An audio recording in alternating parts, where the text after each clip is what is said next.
प्राचीन काल में एक धनी व्यक्ति था जिसके पास सभी प्रकार की धन दौलत एवं शोहरत थी, लेकिन दुर्भाग्य यह था कि उस व्यक्ति की कोई संतान न थी।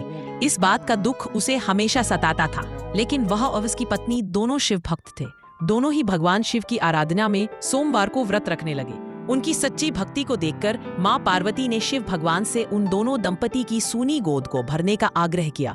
परिणाम स्वरूप शिव के आशीर्वाद से उनके घर में पुत्र ने जन्म लिया, लेकिन बालक के जन्म के साथ ही एक आकाशवाणी हुई, यह बालक अल्पायु का होगा। 12 साल की आयु में इस बालक की मृत्यु हो जाएगी।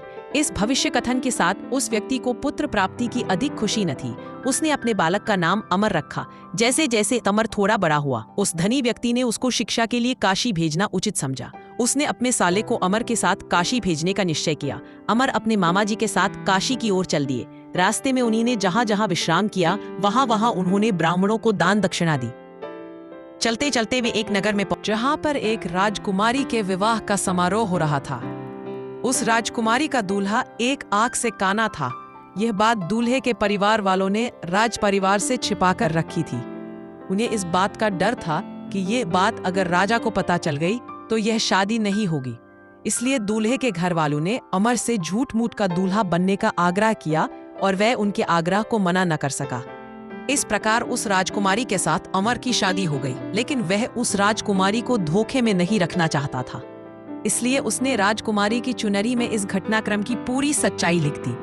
राजकुमारी ने जब अमर के उस संदेश को पढ़ा, तब उसने अमर को ही अपना पति माना और काशी से वापस लौटने तक उसका इंतजार करने को कहा। अमर और उसके मामा वहां से काशी की ओर चल दिए। समय का पहिया आगे बढ़ता रहा। उधर अमर हमेशा धार्मिक कार्यों में लगा रहता था। जब अमर ठीक 12 साल का हुआ, तब वह शिव मंदिर में भोले बाबा को बेल पत्तियां चढ़ा रहा था।